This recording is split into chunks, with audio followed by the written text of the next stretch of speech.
Hello and welcome to another episode of the Tech That Doesn't Byte Cast. Yay! My name is Jeff Worden, and with me, as always, my co-host Simon C. Hello, everybody. My man Simon, how's it going, buddy? I'm doing good. How are you, man? So I'm doing all right, doing okay. See, I'm actually making it a habit not to ask how everybody's doing this time. I'm trying really hard. Good, because it will not. It won't work because Yeah, nobody's there at the moment. I know, right? How much do I suck about that? All right. Now, man, we got all sorts of fun stories for you today, and I'm going to let Simon start off with our first one here. I would imagine this is probably about the T-Mobile breach, or is this something else we're going to talk about? Yeah, kind of a follow-up. All right. It's See what you got. Big disaster from last week. If you haven't heard from our last week's show, go ahead, check that out. Oh, those freaking guys. This is an article from Mac Rumors that really just sums up another article from the Wall Street Journal.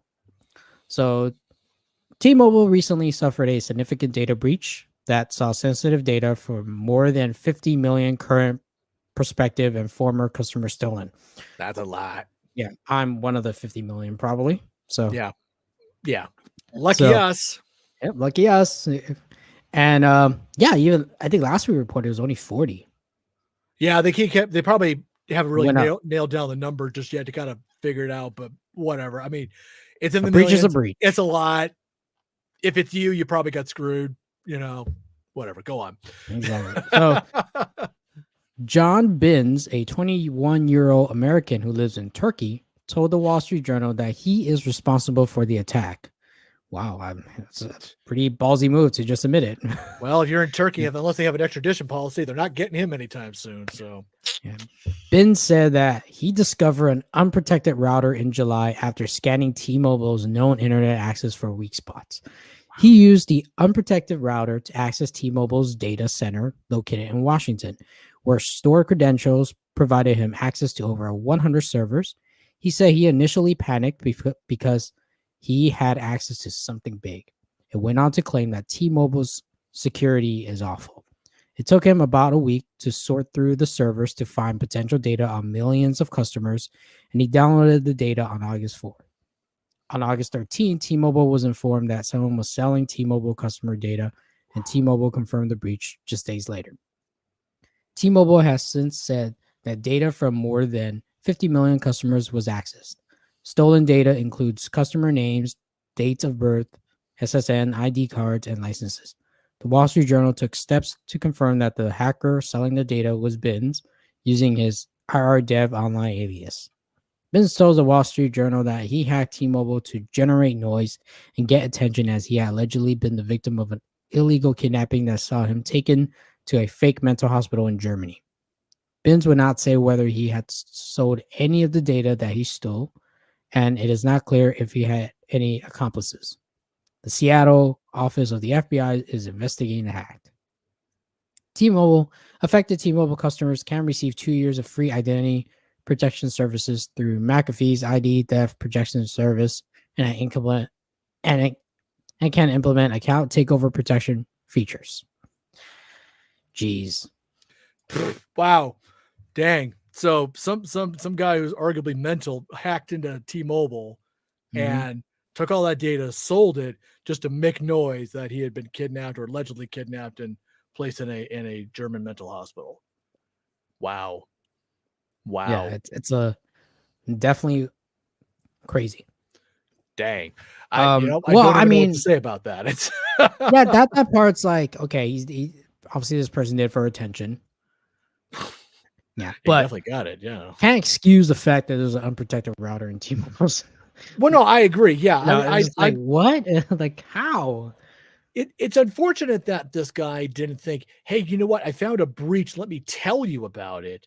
But you kind of wonder if T-Mobile would have actually done anything about that, because God knows they probably get all sorts of input and static from all these people. Like, oh, your server's insecurity, yada, yada, yada, and whatnot. And generally speaking, it probably is fairly secure for the most part, except for that one router, which allowed him to get into the data center of all places.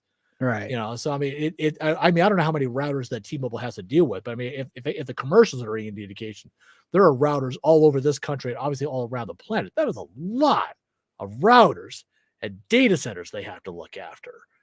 and that is a monumental task. So the fact that this guy found this one weak point, got in and did whatever created whatever havoc he did. That's there's something to be said for it, but that's a lot of routers to take care of. So I don't know. It's hard to really make something of that. I mean, it's one router out of probably millions, I'd wager. I mean, how hard is it to monitor all that? Probably difficult, but it just takes one to get It in. does take one. Yeah, T-Mobile, granted you can say, well, it's 1 in a million. Yeah, but congrats on winning on the lottery of 50 million users, people's data got taken and sold on the dark web. Hello. It doesn't matter if it's 1 in a million, you still have to plug all the leaks. That's yeah, I mean, it's what can I say? It's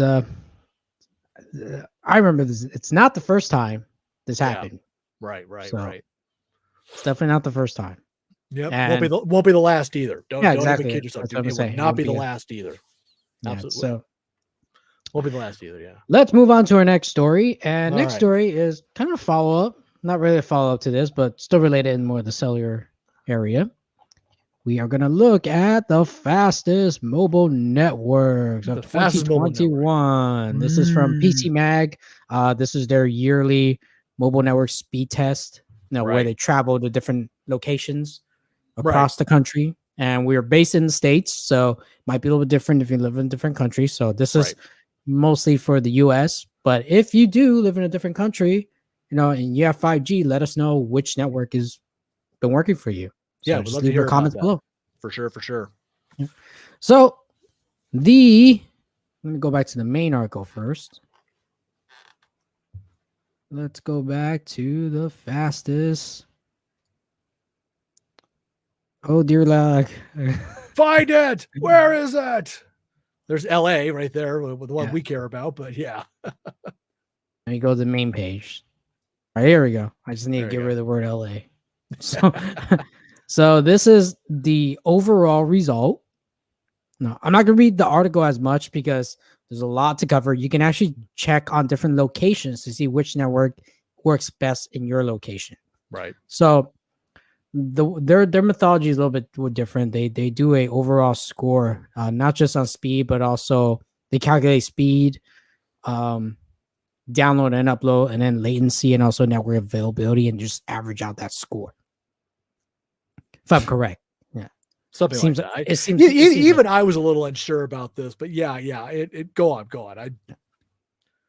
So the overall winner is apparently on a nationwide scale is T-Mobile, which it's a score. So, and that's why they got hacked. Yeah, it's weird. Like this article came out like not too long, like a week after. I'm not even sure. Yeah, it's crazy. So second place will be AT&T, and then third place will be Verizon. Right. Now, everyone here in the States might be like, "What? That doesn't make any sense." Because usually I was one of them. It's usually the other way around. Verizon number 1, AT&T number 2, T-Mobile number 3. So it's now kind of the complete opposite. Well, AT&T is still number 2. So it's been the opposite for Verizon and then T-Mobile. Now, we're just going to look at one location here. And I'm just going to look at where we live in our area. So LA, one of the most expensive cities in the world. Second most, according to the news I heard today. Apparently, New York is top in terms of rent. Yeah, that's great. What I heard. I'm like, not exactly what I want to hear yet. So the fastest mobile networks, 2021 in Los Angeles. The winner is AT&T. Now I was actually really surprised by that, but apparently Verizon came up a real close second. But when I skimmed the numbers on this one, I'm like, I don't see how the scoring went on this one. I mean, anyway, go on. I don't know. The scoring again, they're just averaging out, like they're just using average scores on everything they test. I guess so AT&T might have scored higher in some sort of in latency tests, just right there. So right. Well, I mean, I guess I have to wonder how they weighted it and all this other stuff. I mean, but scroll back to the chart for a sec here, real quick here. All right, so Now, granted, our listeners can't see this chart, but to kind of give you an idea, as I look at Verizon versus AT&T. Now, Mhm. Verizon's maximum download speed, just right off the top, is at like a 1.7 gigabytes or gigabits, excuse me, versus AT&T, which is at 400 megabits. Okay, so you're looking at, you know, something that's almost like 4 to 5 times, about 4 times faster, or of the maximum is 4 times faster for Verizon over AT&T. Now you get a slow. Now as an average, it's lower. I admit to that, and but it seems to do better when it comes to anything I guess above 25 megabits in terms of the download. It actually performs better than AT&T does. Now, obviously, with the upload stuff, it doesn't perform as well. Although overall it seems to perform better, but in terms of the actual numbers, the maximums and the averages, doesn't Yeah. do as well. It has a slightly higher latency, but the network availability is better by a couple percentage points. So the fact that Verizon lost by a couple of points in the overall speed score is like, well, you got this maximum that is completely insane, and that's actually not even a 5G number. I think if I saw like this other Mm, chart, that's not even a 5G number. So I'm like, well, no, okay, what, the maximum download? yeah, because didn't it actually show like a bunch of It cities around could be Los higher. Angeles Could be higher that than a actually gigabit. had? Yeah, I mean, Yeah. it's insane. I don't know. I find it a little hard to believe that AT&T took this one, but it is a very narrow margin, so I'm not totally upset about it. I just didn't quite look right to me, but I wouldn't however it be. works I actually think no, there's some validity with this because I do feel like AT&T does much better job here in most of the, at least here in LA, in the area. Because I'm gonna read a little excerpt from this part. This is the article. It says, as in some of our other cities, we saw an issue in LA where T-Mobile speeds cluster at the high and low ends of the range, which, being a previous T-Mobile customer, I have experience of that as well. right. And when it was good, it was great. Totally agree with that. But when it wasn't, it fell off the cliff. Totally agree with that. So AT&T, on the other hand, was more consistent in its 4G and 5G modes, delivering more results in the 25 to 75 megabits per second range. Hmm. Law of promise of 5G isn't about breathtaking peak speeds, but about getting at least 25 megabits everywhere. Really? Man, God, can we aim higher than 25 megs? I know, right? So you God, I can mean, rely on features like cloud storage and cloud gaming. In LA this year, AT&T is the network you can rely on. And for the most part, I can't really speak for Verizon customers. I'm not a Verizon customer in LA. I am. Okay. You are. So I don't know how often you do a speed test. Admittedly, I don't, but Okay. So, honestly, I mean, so, I, so I it's know, right? So like what am I complaining about, right? I don't know any Verizon customers. No, I know some, but they're not like techies. I really doubt like Right. they'll be like, "Oh, let me do a speed test out of nowhere." It's like, why would they do that? They Well, they don't, they that just would want, as long as it works. That's all that matters. right, and well, and that's the big thing is mainly it isn't so much whether you get the fast speeds, the slow speeds, or what are all of that stuff. It is a matter of whether your network is available to do it and Mhm. how close you are to a tower and all this other stuff. I mean, your average guy, could honestly care less how fast the connection is necessarily. I might care because I'm a techie guy, but for the most I part, do it'd be too. more. Yeah, right. I mean, for me, it's more of okay. I've got a couple of bars. How slow is this going to be? Am I trying to download a large file? Am I trying to watch something on YouTube or whatever it might be? Or am I just trying to get my email of all things? So and the problem also is that okay, where's the server? Is the server you're trying to access, is it a reliable server? Are they sketchy? Is it a whole slew of other issues too? There's so many factors that go into this. It's hard to really come up with something Yeah. consistent that works. I mean, generally speaking, when I use since I've been a Verizon customer forever, when I use Verizon, it works. Does it fail me sometimes? Yeah, it does. But I'll check the bars. I'm like, okay, there's no network out here, or there's a bar, so I'm going to get like virtually next to nothing in terms of my speed. And it's going to happen. Yeah. But I can tell you now that my son in Arizona, we went to the unlimited plan so that he could use his phone as a hotspot because the internet that the his apartment complex uses is so awful that when he's taking a test or a quiz, the network might cut out and he loses all his answers. Oh, which part of Arizona? Tucson specifically. And so I told him, I said, okay, you know what? Just put your phone in as a hotspot. if I presume the network is really good out there, and apparently it is, he stays connected, so he's able to complete the test and doesn't Well, according drop to out. PCMag, T-Mobile's a Tucson winner. Oh, that's a load of crap, I tell you. No, okay, show me the chart. Show me the numbers here. Let's see what we got. Okay. Oh, wow. Yeah. All right. So the download Apparently, speed's low. but Wow. does your son have a 5G phone? That's the thing. So, I'm going to answer no to that question, actually. I will answer no. He does not have a 5G phone. Yeah. Wait. Scroll down a little further. It looks like they tied. Scroll down just a touch. Oh, it's 86. Okay, not 96. Yeah. My bad. Sorry, I completely missed it. I'm like, oh, maybe it's 96. Yeah, no, so it's not. If you look at this chart and you pick the word cities, it has been, for most part, it's been AT&T or T-Mobile. Interesting. Yeah. Interesting.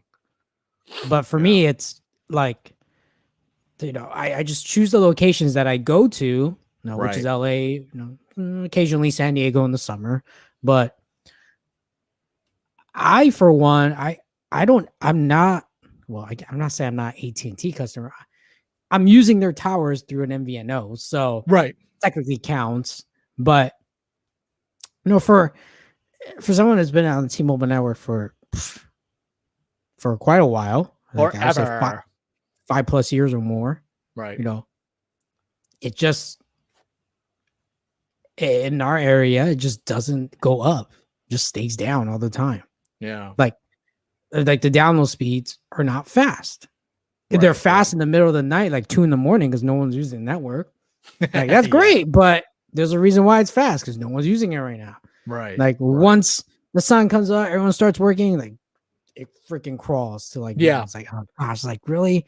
And the MVNO I'm using, that's using AT&T network, even though like technically MVNOs are like have a lower priority in terms of fast data, still much better than what I would got as a T-Mobile customer. Postpaid, by the way, postpaid. The creme de la creme of these wireless carrier customers. And I get faster on a prepaid MVNO network using AT&T. Dang. I mean, that shows you how much they need to improve, like, in our city. Yeah. And for once, I don't know if they can, because it's a lot of broken promises. They haven't done it. Yeah. I like their customer support. It's easy to just tweet them out or just send a message. I get the same reply though. It's like, oh yeah, we're always doing network upgrades. Like, okay, but are you doing network upgrades in my zip code? Right. It's just like, like if it's some other zip codes, like, it's not going to benefit me. Yeah. So it's like, and I even tweeted out to their CTO once, and he did respond. Wow, really? Yeah. Yeah, there's like, it's like, well, the response was, there's no upgrade needed at that time. And my neighbor was like, no, there is some need for it. I know. Come on. I think it's depends on how you measure need. Yeah. Yeah. So it's like, but I was like, I appreciate them being able to respond, but like, at least he was being straight with you too, for that matter. I mean, granted, maybe he wasn't looking at your area specifically, or he just didn't have updated data. It could be a lot of things, but he responded, and that's good customer service on his part, even though you didn't like the answer. But I didn't like the answer, but like, I hope that it brings it into mind, like, keep it in mind, like, hey, this area sucks. Yeah. This area sucks. Please improve your speed. All right. And exactly. Yeah. They haven't done it. Yeah. Yeah, and I guess that's really the thing. I mean, it depends on really what your personal experience is with whatever service you are using. Like I said, I've been using Verizon for like a couple of decades now, and frankly, I don't have any real issues with them. They work when I need them to work. Sometimes it's slow in some areas. Again, it just depends on where the tree, the tower is. If there's no tower nearby, obviously I'm not going to get anything out of it, and that's the way it goes. Am I accessing a website that's sketchy, or am I accessing a server that's pretty good, should be well maintained? A lot of factors go into it. I can't say that I've had any problems with Verizon, so I would not see a reason to switch, even though they might be underperforming, being in Los Angeles or Tucson or elsewhere where I go. Yeah. It doesn't matter. I mean, unless their service is really awful consistently all the time, yeah, that's when you switch. That's when you gotta kind of get out of whatever you're with and just go from there. But me as a Verizon user, I don't have an issue with it. It works. I don't have a problem with it. My kids are not having an issue with it over in Tucson. That's it. Yeah, so I'm good. I'm totally good. Yeah. I think for everyone's like definitely just read this article, but at the end Yeah, of the day, just testing your neighborhood because it's so many factors, so many variety factors that you're gonna have to deal with to see if it actually true. You know, agreed. kind of depends what phone you use, you Mm-hmm, know, mm-hmm. which specific location you're at. Because yeah, the the article, says AT&T might be the fastest network here in LA, but which part of LA? You know, Right, LA County is right. pretty big, and you're not Yeah, accounting for, you know, other counties as well in Southern California. So, right, right. I mean, if you're in I downtown, I saw the map of where they went, and like, okay, that's more like, the typical touristy type area. right, right. So you probably got like Whereas, downtown, a bunch of other towns west. yeah, I know the one that actually would be more relevant to us was somewhere between like Alhambra and some other city like around the 10 freeway or somewhere in that area. yeah, Yeah, what that'd be like the closest for us because we live on that side of town. yeah, But but and, they and didn't even, but they didn't test the other part, they the didn't test east the other side of half it. of LA. So Yeah, they didn't it's test so they didn't it test could the be east side, baby. yeah, they didn't. So those results could be completely different. And Right, at the end of right, the day, like, yeah, just read it, kind of give a scope of what you might expect, but right, right. it's really at the end of the day, you have to test it out. Yo, man, come to the east side, test it out. Anyways. So yeah, stop. Stop, man. Stop. Fine. All right. Whatever. Next article is about Microsoft. Go ahead, Microsoft, Jeff. those guys. All right. So Microsoft wants Chrome OS users running Office web apps, not the Android apps. Okay. So start Boo. I you know, Microsoft, I usually don't have a lot of nice things to say about them in general. I've been using Windows for so long. Okay, starting September 18th, 3.5 weeks from now, Microsoft will end support for the Office and Outlook Android apps on Chrome OS and start pushing Chromebook users to use its web apps instead, according to a statement given to a Chrome Tech news website called AboutChromebooks.com. Now, wildly enough, on July 31st, 3.5 weeks ago, support documents from Microsoft recommended installing the Android versions of Office, Outlook, OneNote, and OneDrive, but it would seem that those documents now say that the apps are unsupported for Chrome OS users. Now, Kevin Toffel, who is the founder of AboutChromebooks.com, pointed out that the move to web apps makes the offline usage for Office products more difficult. Mhm. True, some web apps like Outlook have a dedicated offline mode. But Mr. Toffel reported that he was unable to open existing documents using Microsoft's progressive web app, sometimes called PWAs, for Chrome OS while offline. So, in short, if you're not connected to the internet, you won't get the real Office experience like you do with the Android apps. Now, it should be noted that there is some irony in all this that Microsoft is pushing Chromebook users away from using Android apps on their laptops. However, Windows 11 will have support for running Android apps. So, and of course, and what a surprise, Microsoft was unavailable for comment on any of the above changes as it pertained to offline functionality, if any improvements will be made before the September 18th deadline, or even why the changes were happening in the first place. Wasn't that nice of them? So, yeah, I don't know. I have a feeling there's a whole lot of left hand is not talking to the right hand kind of communication Right. going on here. I don't know. I don't even know what to make of it myself. But yeah, so I don't know. It kind of makes you glad I don't use a Chromebook. Kind of coming to think about all that, Well, but I mean, I used it I don't know. before for Oh work yeah. before, and it has a lot of potential. Okay. It has a lot of potential, but just it hasn't been able, like on a consumer based level, it hasn't been able to really break it into that market. It does very well in education. Oh, okay. It does Okay. very All well right. in All right. education. So, Right.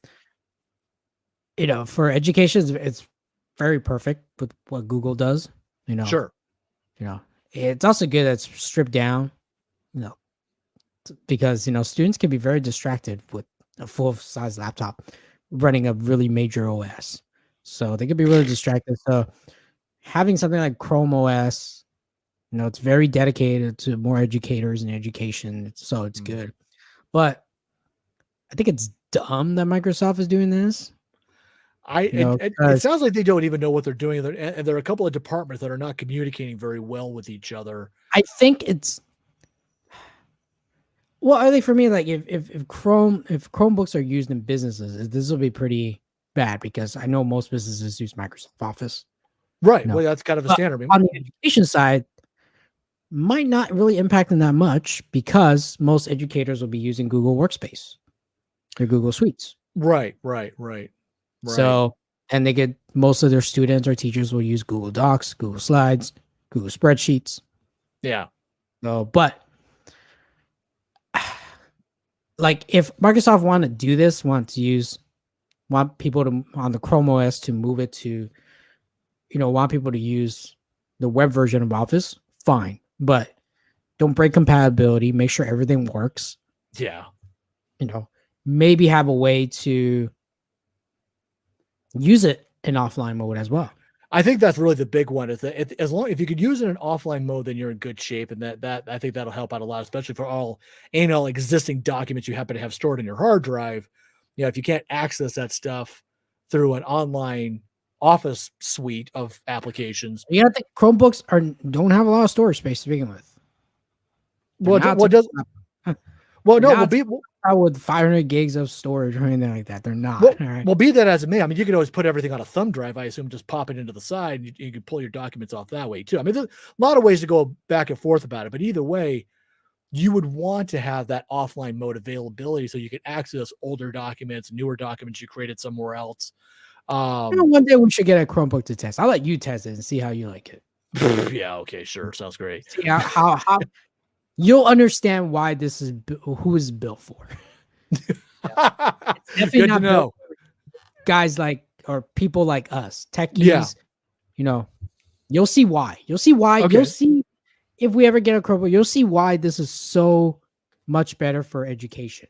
Right. I could see that. I could see that. I know while my boys have been in school, I mean, obviously they would use the online office stuff. So I get what they're driving at. And my impression, just what little I dabbled into it, the programs themselves didn't seem to be as strong as the desktop versions of them.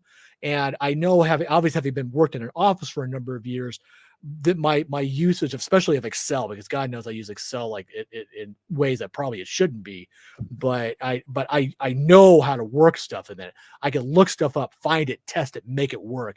And I'm thinking to myself, there isn't a chance in Hades this actually would have worked on the online version of this, the PWA or whatever you want to call it. That I just get that impression it would not have worked that way. So it's like yeah. So it just seems there's a limited functionality as well to go with that, which I'm not totally put out by. But as long as they still have desktop versions available for the Microsoft Office suites, I don't see an issue with it. But obviously for those who are Chromebook users, obviously that could be a bit problematic. So it's yeah. Oh well, there you go. So yeah. So Microsoft, figure it out. Figure it out. Get your hands to talk to each other. Left hand, meet the right hand, talk to each other. All right. Next story is about Google, Amazon, and Microsoft. Go ahead, Jeff, take it away. Okay, so Google, Amazon, Microsoft are unveiling cybersecurity initiatives after meeting with the White House. Now, this is obviously a big deal, given a lot of the cyber attacks that have gone on, especially this year, courtesy of some Russian hacker groups and whatnot. All right, so the CEOs of Apple, Google, Amazon, Microsoft, and IBM are among many of the business leaders that met with President Joe Biden in the White House yesterday to discuss how the government and private sector can work together to improve the nation's cybersecurity. President Biden had stated, quote, "Most of our critical infrastructure is owned and operated by the private sector, and the federal government can't meet this challenge alone. I've invited all of you here today because you have the power, the capacity, and the responsibility, I believe, to raise the bar on cybersecurity," end quote. The government and business leaders made announcements in key areas that build on the administration's effort to shore up the nation's cybersecurity. The tech CEOs also met with members of Biden's cabinet to look at ways to build more enduring cybersecurity, while other executives will focus on critical infrastructure in the cybersecurity workforce, which, in light of all the major cyber attacks we had to endure, I would personally argue is long overdue. I mean, it's kind of surprising as to how insecure a lot of our big industries are, and they get ransomware so easily. It seems, right? I mean, it's like, okay, we just talked about Right. Well, exactly. That's exactly it. Got hacked by a 21-year-old. Yeah, right. There's that guy. Right. Yeah. Exactly. A White House press release has stated the National Institute of Standards and Technology, quote, will collaborate with industry and other partners to develop a new framework to improve the security and integrity of the technology supply chain, end quote. Microsoft, Google, and IBM are among the companies that are participating in this initiative. Google CEO Sundar Pichai, hopefully I said his name right. I apologize if I didn't. Announced they will invest more than $10 billion over the next 5 years in cybersecurity. The effort will include helping to secure the supply chain and strengthening open source security. It will also expand zero trust programs in which organizations don't automatically trust any person or device when it comes to cybersecurity. That actually is kind of like the new wave in security, as opposed to being more, I want to say more client based on the security. It's more application based is the security side of it, if I understood it right. I don't totally get it. I'm still trying to figure it out because it's my brain's old. I can't quite understand it. I'll figure it out eventually. But the zero trust thing was something I kind of recognize from like some spam that you and I got a while back about that. I'll talk about that some other time. Anyways, so along with that, Google also pledged to train 100,000 Americans in tech support and data analytics through the Google Career Certificate Program, and will also train some 10 million Americans in basic to advanced digital skills by 2023. In the same vein, IBM plans to train more than 150,000 in cybersecurity skills over the next 3 years. And Apple swore up and down that it would train over 50 million Apple geniuses in a week, thus telling all the other companies to quote unquote suck it. No, I'm kidding. I totally made that up. But it's it's interesting to see that now these big tech companies are actually pushing to have basically your average American actually become more tech savvy overall in an effort to kind of make sure that we all have a stronger understanding of security to be able to basically protect ourselves as well as the companies we work for. So it's kind of interesting that they're actually going to finally push that to a much more broader base. Although I'm not going to lie, I'm rather curious to see what the basic to advanced digital skills entails. It's like, oh yes, this is a floppy disk. It's like, oh my god, no way. No, it's probably like, here's how to turn on a computer. No, that's not. Don't. We don't need that training. We know how to do that. Well, I don't know. We're always in tech support. That was usually the big one. Okay, I'm going to restart your server. Why don't you turn the computer on and off? That usually fixes the problem like 80 to 90% of the time. It's like nobody ever does that. Why don't you try that? I already tried that. I don't think you did. Why don't you try it? Oh, it works now. Sorry. Yeah, thanks. Whatever. It's. But I'm kind of intrigued to see how this is going to work out. But that's a lot of money and effort to basically up our security game, which God, I think is a dire need, to say the least. It is a dire, dire need. I mean, if you got Russian hackers selling off their programs for X number of dollars to people who can pony up, $50 just so they can make an attack on, a major infrastructure within the United States or elsewhere, frankly. Yeah, it's warranted. We definitely need to pick it up a little bit here and really up our security game, frankly. That's a big one. That's a big one. I definitely agree. Yeah. All right. Here's our last story, ladies and gentlemen. Do you have a Samsung TV? No. Well, not if yet. you do, Samsung can remotely disable any of its TVs worldwide. Oh, come on. This is an article from PCMag. The technology is called TV Block, and it's preloaded on every Samsung TV. Oh. Yeah. Great. I do have a Samsung TV at home, but on July 11th, a distribution center located in South Africa was looted and an unknown number of Samsung televisions were stolen. However, all of those TVs are now useless. As Samsung has reviewed, they are fitted with remote blocking technology. What you may be surprised to hear is that Samsung can do this to any of its TVs, regardless of where they are in the world. The company admitted as much in its latest Samsung newsroom post, detailing how the TVs in South Africa were stolen and then disabled. The technology is called TV Block, and it's preloaded on all Samsung TV products. Whenever a TV is confirmed as being stolen, Samsung logs the serial number of the TV and then waits for it to be connected to the internet. At that point, a Samsung server is connected. At that point, a Samsung server is connected to by default. The serial number is checked, and if it's on the list, the blocking system is implemented. The disabling all the television functions. Wow. So Mark Van Leer, Director of Consumer Electronics at Samsung South Africa, explained, in keeping with our values to leverage power of technology to resolve societal challenges, we will continuously develop and expand strategic products in our consumer electronics division with defense-grade security, purpose-built with innovative, intuitive business tools designed for a new world. This technology can be a positive impact at this time and will also be used to both the industry and customers in the future. That is a lot of business words he was using. No, exactly. Very good. Although That's what I Samsung, got out of that. although Samsung is promoting TV Black as a positive piece of technology, it will be disconcerting for at least some consumers who own a Samsung TV, knowing at any point in the future it could be remotely disabled. It may not even be Samsung who instigates the block. Imagine Samsung gets hacked and the hacker manages to trigger the function for all TVs connected to the internet worldwide.